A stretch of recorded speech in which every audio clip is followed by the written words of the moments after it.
Hello students, welcome to my YouTube channel H K Alam tutorial. আজকের এই ভিডিওয় আমি ইংরেজি গ্রামার শুরু করতে চলেছি। যে একেবারে বেসিক, সে বেসিক থেকে শুরু করব যাতে করে তোমরা ইংরেজি গ্রামার খুব ভালোভাবে বুঝতে পারো। তো তার আগে তোমাদের কাছে আমার একটা অনুরোধ, তোমরা অবশ্যই আমার এই চ্যানেলটাকে সাবস্ক্রাইব করো এবং সাবস্ক্রাইবের পাশে যে বেল আইকন আছে সেটিকে ক্লিক করো।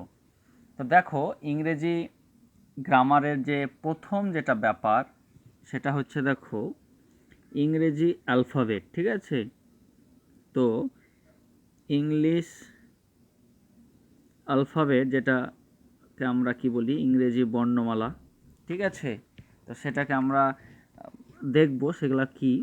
দেখো তাহলে, ইংরেজি বর্ণমালা, ইংলিশ অ্যালফাবেট মানে ইংরেজি বর্ণমালা। তো এ থেকে দেখো জেড পর্যন্ত মোট কতগুলি বর্ণ আছে? 26টি বর্ণ আছে। ঠিক আছে, তাহলে এ থেকে জেড পর্যন্ত মোট 26টি বর্ণ আছে। তো এই 26টি বর্ণকে আমরা, মানে ইংলিশ অ্যালফাবেটকে দুভাগে ভাগ করি। ঠিক আছে, তাহলে অ্যালফাবেটকে আমরা দুভাগে ভাগ করছি। এক হচ্ছে ভাওয়েল, যাকে আমরা বাংলায় স্বরবর্ণ বলি। ঠিক আছে, আর একটা হচ্ছে ইংরেজিতে কনসোন্যান্ট। ঠিক আছে, যেটাকে আমরা বাংলায় কি বলছি? ব্যঞ্জন বর্ণ। ঠিক আছে, তাহলে আশা করছি বুঝতে পারলা। তাহলে ইংরেজি অ্যালফাবেট হচ্ছে ইংরেজি গ্রামারের একবারে মূল প্রথম অংশ। সেটা কি? এ থেকে জেড পর্যন্ত আমরা জানি মোট 26টি বর্ণ আছে। তো এই 26টি বর্ণকে আমরা দুভাগে ভাগ করি। এক হচ্ছে ভাওয়েল, যেটাকে আমরা স্বরবর্ণ বলি। দুই হচ্ছে কনসোন্যান্ট, যেটাকে আমরা ব্যঞ্জন বর্ণ বলি। ঠিক আছে, তো দেখো, এ থেকে জেড পর্যন্ত যে 26টি বর্ণ আছে, অর্থাৎ যেটা বর্ণমালা অ্যালফাবেট, আমি এখানে লিখে দিচ্ছি। দেখো, বর্ণমালা অ্যালফাবেট মানে, তো এই বর্ণমালাকে আমরা দুভাগে ভাগ করলাম, এক ভাওয়েল, দুই কনসোন্যান্ট। তো 26টি বর্ণের মধ্যে দেখো 5টি বর্ণ আছে, এ, E, I, O, you.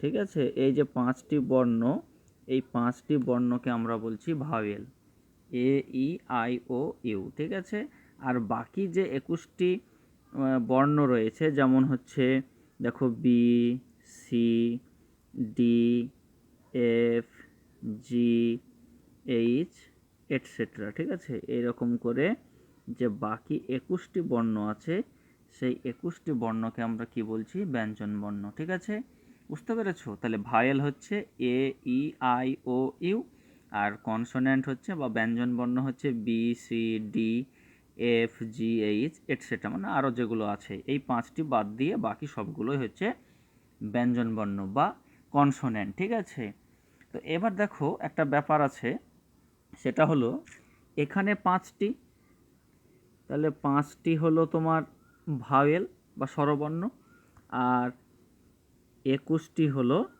Consonant বা ব্যঞ্জন বর্ণ। তাহলে 26টি হয়ে গেল। তো এই 21টি বর্ণের মধ্যে দেখো একটা ভাগ আছে, সেটা হলো সেমি ভাওয়েল। ঠিক আছে, তাহলে সেমি ভাওয়েল, এই সেমি ভাওয়েল দেখো এখানে এই 21টি বর্ণের মধ্যে আছে, অর্থাৎ এমন দুটো বর্ণ রয়েছে যেগুলোকে আমরা সেমি ভাওয়েল বলি। তো সেমি ভাওয়েল কি? তো সেটা হচ্ছে, দেখো, ভাওয়েলের মতোই কাজ করবে, কিন্তু তারা হচ্ছে কনসোন্যান্ট। ঠিক আছে, কনসোন্যান্টের মধ্যে পড়ছে কিন্তু কাজ করবে কার মতো? ভাওয়েলের মতো কাজ করবে। তাহলে এখানে সেমি ভাওয়েল দেখো দুটো বর্ণ রয়েছে, এক হচ্ছে ডাব্লু আর এক হচ্ছে ওয়াই। তো এই দুটোকে আমরা কি বলছি? সেমি ভাওয়েল বলছি। কেন বলছি? কারণ এ দুটো বর্ণ ভাওয়েলের মতো, দেখো এ দুটো বর্ণ ভাওয়েলের মতো কাজ করে। ঠিক আছে, বোঝা গেল? তাহলে এখানে 5টি হচ্ছে vowel, A, E, I, O, U, আর বাকি যে 21টি রয়েছে, এই ভাওয়েলগুলি বাদ দিয়ে তাদেরকে আমরা কনসোন্যান্ট বলছি বা ব্যঞ্জন বর্ণ বলছি। আর এই 21টি ব্যঞ্জন বর্ণ বা কনসোন্যান্টের মধ্যে দুটো বর্ণ রয়েছে যেগুলো ভাওয়েলের মতো কাজ করে, কিন্তু তারা কনসোন্যান্ট, তার জন্য এদেরকে আমরা সেমি ভাওয়েল বলি। ঠিক আছে, তাহলে এই দুটো বর্ণ ভাওয়েলের মতো কাজ করে। কারা? এই যে ডাব্লু আর ওয়াই, তার জন্য এই ডাব্লু আর ওয়াইকে সেমি ভাওয়েল বলি আমরা। ঠিক আছে, তো এখানে একটা বোঝার ব্যাপার হলো যে এই ডাব্লু আর ওয়াইকে আমরা কিন্তু সবসময় সেমিভাওয়েল বলবো না, ঠিক আছে? ভালো করে বোঝো, ডাব্লু আর ওয়াইকে কিন্তু আমরা যেখানেই দেখব কোনো শব্দের মধ্যে, তখনই যে আমরা তাকে সেমিভাওয়েল বলবো তা নয় কিন্তু, ঠিক আছে? তো সেমিভাওয়েল বলার জন্য তার একটা নির্দিষ্ট ব্যবহার রয়েছে, আমি সেটা তোমাদেরকে বলছি, দেখে নাও। তো দেখো, তার আগে সেমিভাওয়েলকে আমরা বাংলাতে কি বলতে পারি? অর্ধস্বর বলতে পারি, ঠিক আছে? অর্ধস্বর। তোমাদেরকে এখনই বললাম, দেখো ডাব্লু আর ওয়াই এদেরকে আমরা সেমিভাওয়েল বলছি বা অর্ধস্বর বলছি। তো এরা কিন্তু সবসময় সেমিভাওয়েল হয় না, এদের নির্দিষ্ট ব্যবহার হচ্ছে, যে সেই ব্যবহারের ক্ষেত্রে আমরা তাদেরকে সেমিভাওয়েল বলবো। তা দেখো, ব্যাপার হচ্ছে এই ডাব্লু আর ওয়াই যদি কোনো শব্দের মধ্যে বা শেষে অবস্থান করে,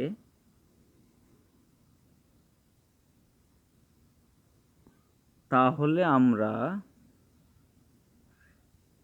তাকে বা তাদেরকে